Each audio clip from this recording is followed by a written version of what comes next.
आज का हमारा टॉपिक है फ्रोजन शोल्डर, जिसको कंधा जाम बोलते हैं। तो देखेंगे कि फ्रोजन शोल्डर में क्या क्या होता है। सबसे पहले जानते हैं कि शोल्डर जॉइंट जो हमारा होता है, ये बॉडी का सबसे मूवेबल जॉइंट होता है, सबसे मोबाइल जॉइंट होता है, क्योंकि ये साइनोवियल जॉइंट और बॉल एंड सॉकेट वैरायटी का होता है। मतलब जैसे ह्यूमरस का हेड और स्कैपुला का जो ग्लेनोइड कैविटी होता है, उसमें जाके ये अटैचमेंट होता है, तो शोल्डर जॉइंट हमारा बनता है। तो बॉडी का सबसे मोबाइल जॉइंट ये होता है। तो इसमें किसी भी तरह की अगर प्रॉब्लम आती है तो पेशेंट बड़ा हेल्पलेस सा फील करता है, क्योंकि बॉडी का सबसे ज़्यादा मोबाइल जॉइंट है, हर काम में इसको यूज करना है, इसलिए पेशेंट थोड़ा हेल्पलेस हो जाता है, हैंडीकैप टाइप फील करने लगता है। तो इसका सॉल्यूशन बहुत ज़रूरी होता है, जल्दी से जल्दी। तो इसके बारे में बात करते हैं। देखते हैं जनरली क्या होता है कि पेशेंट जो भी होते हैं, हल्का फुल्का भी कंधा में दर्द हो गया तो उसको बोलते हैं कि फ्रोजन शोल्डर हो गया, जबकि ये गलत है। शोल्डर में जो भी प्रॉब्लम होता है, अलग अलग स्टेज में अलग अलग उसका नाम होता है। तो जैसे फ्रोजन शोल्डर एक कॉमन टर्म में यूज किया जाता है, इसका एक नाम होता है पेरी आर्थराइटिस। पेरी आर्थराइटिस का मतलब क्या होता है कि ये हमारा जो शोल्डर जॉइंट है, इसके सराउंडिंग जो भी स्ट्रक्चर्स हैं, उनमें किसी वजह से आर्थराइटिस डेवलप कर जाता है, तो उसको बोलते हैं पेरी आर्थराइटिस। इसका एक और नाम होता है एडहेजिव कैप्सुलाइटिस। एडहेजिव कैप्सुलाइटिस का मतलब होता है कि जॉइंट कैप्सूल, हर जॉइंट का जो जॉइंट कैप्सूल जो भी स्ट्रक्चर होते हैं, जॉइंट कैप्सूल जो बनाते हैं, तो उस जॉइंट कैप्सूल में किसी भी तरह का इन्फ्लामेशन वगैरह हो जाए, एडहेजन बन जाए, तो उसको बोलते हैं एडहेजिव कैप्सुलाइटिस। वही जब फ्रीज कर जाता है, फ्रोजन हो जाता है हमारा शोल्डर, तो उसको फ्रोजन शोल्डर बोलते हैं। ये पूरी तरह से जाम हो जाता है तब। स्टेजेज ऑफ फ्रोजन शोल्डर, ये मेनली 3 स्टेज में होते हैं। फ्रोजन शोल्डर के 3 स्टेज होते हैं। तो देखते हैं कि सबसे पहला स्टेज होता है हमारा फ्रीजिंग का स्टेज। इसको स्टेज ऑफ पेन भी बोलते हैं।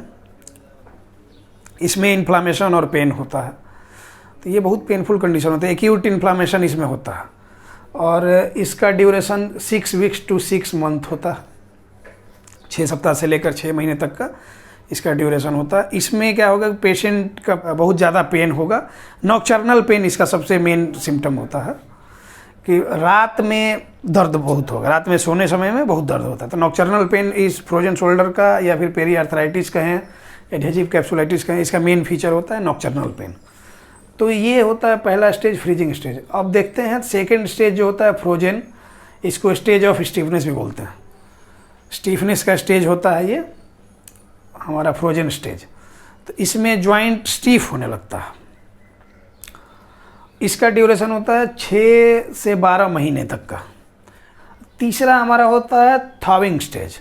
थाविंग स्टेज को स्टेज ऑफ रिकवरी भी बोलते हैं। इसमें क्या होता है कि दर्द कम हो जाता है और जॉइंट फ्रोजन हो जाता है, लेकिन इसमें दर्द और इन्फ्लामेशन वगैरह कम हो जाता है, स्टीफनेस कम हो जाता है। तो ये होता है स्टेज ऑफ रिकवरी भी इसको बोलते हैं। इसका ड्यूरेशन होता है 9 महीने से 18 महीने तक का। पेशेंट टू पेशेंट वेरी करता है। देखते हैं कि फ्रोजन शोल्डर में इसका पैथोलॉजिकल चेंज कैसे कैसे होता है। तो ये होता है, सबसे पहला होता है रिपीटेड माइक्रो ट्रॉमा। अगर इसमें कुछ प्रॉब्लम, शोल्डर में पेन है, इसका क्या होगा कि जैसे जैसे मूवमेंट करेंगे, इसका एबडक्शन, फ्लेक्शन, जो भी शोल्डर का मूवमेंट होता है, ये मूवमेंट करते रहेंगे तो क्या होगा कि धीरे धीरे रिपीटेड माइक्रो ट्रॉमा होता है। तो रिपीटेड माइक्रो ट्रॉमा, जिसको स्ट्रेन बोलते हैं, तो रिपीटेड माइक्रो ट्रॉमा होते होते क्या होगा कि इन्फ्लामेशन आएगा। इन्फ्लामेशन हो जाएगा, वहाँ पे दर्द होने लगेगा, इन्फ्लामेशन हो जाएगा। ये लेटर स्टेज में जाके फाइब्रोसिस बन जाएगा। वहाँ के स्ट्रक्चर में फाइब्रोसिस ये हो जाएगा, टाइटनेस आने लगेगा। उसके बाद जॉइंट कैप्सूल जो होता है, जॉइंट के सराउंडिंग में जो जॉइंट कैप्सूल होते हैं, उनमें एडहेजन का फॉर्मेशन होने लगता है, वो थिकनिंग होने लगता है, एडहेज करने लगे में जाके एडहेजिव कैप्सुलाइटिस बन जाता है, जो कि जॉइंट कैप्सूल का एडहेजन फॉर्मेशन होता है, तो एडहेजिव कैप्सुलाइटिस हो जाता है। कॉजेज ऑफ एडहेजिव कैप्सुलाइटिस या फ्रोजन शोल्डर में 2 तरह के कॉज होते हैं।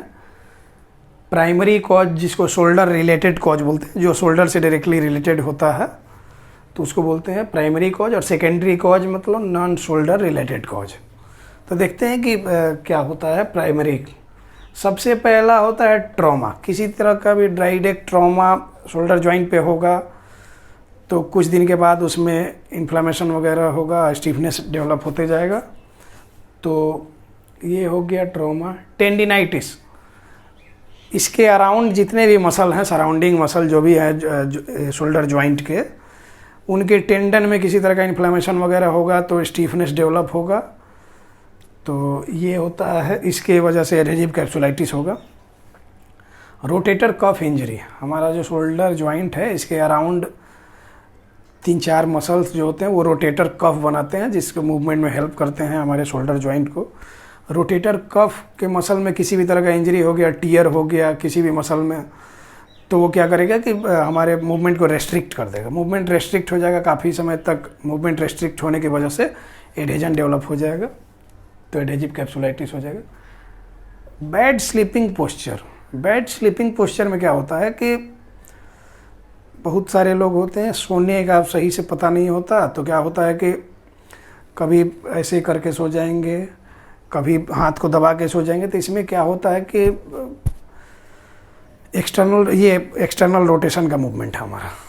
एक्सटर्नली रोटेट करके जब हाथ को लंबे समय तक उस पर प्रेशर दे के सो जाएंगे तो क्या होगा कि एक्सटर्नल रोटेटर मसल जो होता है उसमें उसके मसल फाइबर में टियर वगैरह होने लगते हैं, तो उसकी वजह से भी हमारा मूवमेंट रेस्ट्रिक्ट होने लगता है, पेनफुल हो जाता है, तो ये डेवलप करता है। उसके बाद dislocation around the shoulder joint. Shoulder joint के अराउंड में बहुत सारे स्ट्रक्चर्स हैं, किसी में भी किसी तरह का डिसलोकेशन वगैरह होता है या फिर कोई फ्रैक्चर कभी हुआ उसका कॉम्प्लिकेशन आ जाता है, तो इसकी वजह से भी फ्रोजन शोल्डर या एडहेजिव कैप्सुलाइटिस होता है। तो ये हो गया हमारा प्राइमरी कॉजेज। अब आते हैं सेकेंडरी कॉजेज में, नॉन शोल्डर रिलेटेड कॉजेज में। इसमें मेटाबॉलिक कॉज ज़्यादा होते हैं, जैसे कि डायबिटीज के पेशेंट्स में ये होता है। डायबिटीज के जो भी पेशेंट होते हैं वो ज़्यादा प्रोन होते हैं फ्रोजन शोल्डर के लिए। हाइपरथायरॉयडिज्म के पेशेंट होते हैं, उनमें भी ये जॉइंट का डिजीज ज़्यादा होता है, तो ये शोल्डर जॉइंट में भी स्टिफनेस और एडहेजिव कैप्सुलाइटिस डेवलप होता है। कार्डियोवास्कुलर डिजीज में जैसे इस्चेमिक हार्ट डिजीज होता है, तो कार्डियोवास्कुलर डिजीज में आता है, तो हार्ट का जो इस्चेमिक हार्ट डिजीज होता है उसमें क्या होता है कि रेफॉइड पेन होता है शोल्डर जॉइंट के अराउंड में।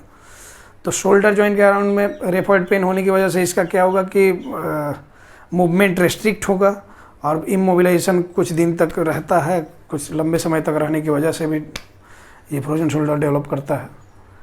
Prolonged immobilization due to sling use, कभी कभी क्या होता है कि किसी तरह से फ्रैक्चर या फिर हल्का फुल्का डिसलोकेशन वगैरह हो गया, तो उसमें स्लिंग जो लगाते हैं पेशेंट को, तो लंबे समय तक स्लिंग लगाने की वजह से क्या होगा कि इमोबिलाइजेशन हो गया जॉइंट का, तो जॉइंट जब प्रॉपर मोबिलाइज होगा नहीं तो क्या होता है कि धीरे धीरे स्ट्रक्चर उसका जो होता है उसके सराउंडिंग जॉइंट कैप्सूल सब स्टीफ होने लगते हैं, इसकी वजह से एडहेजिव कैप्सुलाइटिस।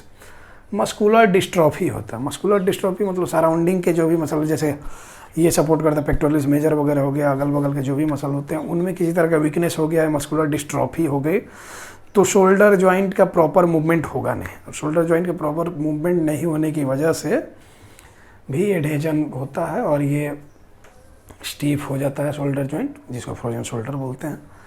तो ये शोल्डर रिलेटेड कॉजेज हो गई, ये non shoulder related causes. Frozen shoulder का ट्रीटमेंट या मैनेजमेंट कैसे करेंगे, तो इसमें जो स्टेज होता है हमारा पेनफुल स्टेज जो होता है उसमें पेन ज़्यादा रहता है, इन्फ्लेमेशन ज़्यादा रहता है, उसकी वजह से क्या करते हैं कि उसमें किसी भी तरह का एक्टिव एक्सरसाइज नहीं कराते हैं, क्योंकि एक्टिव एक्सरसाइज करने से इन्फ्लेमेशन और डेवलप होगा, पेनफुल कंडीशन हो जाएगा। तो उसमें सिर्फ और सिर्फ पेंडुलर एक्सरसाइज कराया जाता है। दर्द कम करने के लिए non steroidal anti inflammatory drugs देते हैं दिन में 1 बार। तो और इलेक्ट्रोथेरेपी में बहुत सारे मशीन आते हैं, फिजियोथेरेपी क्लिनिक में होते हैं। इलेक्ट्रोथेरेपी जैसे टेंस हो गया या फिर IFT, और पेशेंट एक्यूट इन्फ्लामेशन होता है तो क्या होता है कि उसमें आइसिंग का यूज करते हैं इन्फ्लामेशन को कम करने के लिए, पेन को कम करने के लिए। तो ये हो गया हमारा स्टेज 1 का। स्टेज 2 होता है स्टीफनेस का फेज। तो स्टीफनेस वाले फेज में क्या करते हैं कि ज्वाइंट मोबिलाइजेशन कराते हैं, फिजियोथेरेपिस्ट जॉइंट का मोबिलाइजेशन एक्सरसाइज कराते हैं, क्योंकि जॉइंट स्टीफ होता है तो जॉइंट प्रॉपर मूवमेंट हो नहीं पाता, तो उसको मोबिलाइज करके रिलीज किया जाता है। और रेंज ऑफ मोशन का एक्सरसाइज कराता जाता है, क्योंकि रेंज ऑफ मोशन इसमें डिक्रीज हो जाता है, हर जॉइंट का रेंज ऑफ मोशन घट जाता है, तो उसको इम्प्रूव करने के लिए रेंज ऑफ मोशन एक्सरसाइज और मोबिलाइजेशन एक्सरसाइज कराया जाता है। स्टेज 3 जो होता है, इसमें क्या करते हैं हम कि फंक्शन तो रिस्टोर हो गया, मसल वीक हो जाते हैं, तो मसल का स्ट्रेंथ फिर से गेन करने के लिए स्ट्रेंथनिंग एक्सरसाइज मसल का कराया जाता है और active range of motion exercise कराया जाता है। कुछ वेट लेके मसल को स्ट्रेंथनिंग करने के लिए उसका एक्सरसाइज कराया जाता है पेशेंट को। ओवरहेड पुल्ली में वेट एक साइड से बांध देते हैं और पेशेंट को बोलते हैं कि ऊपर नीचे करने का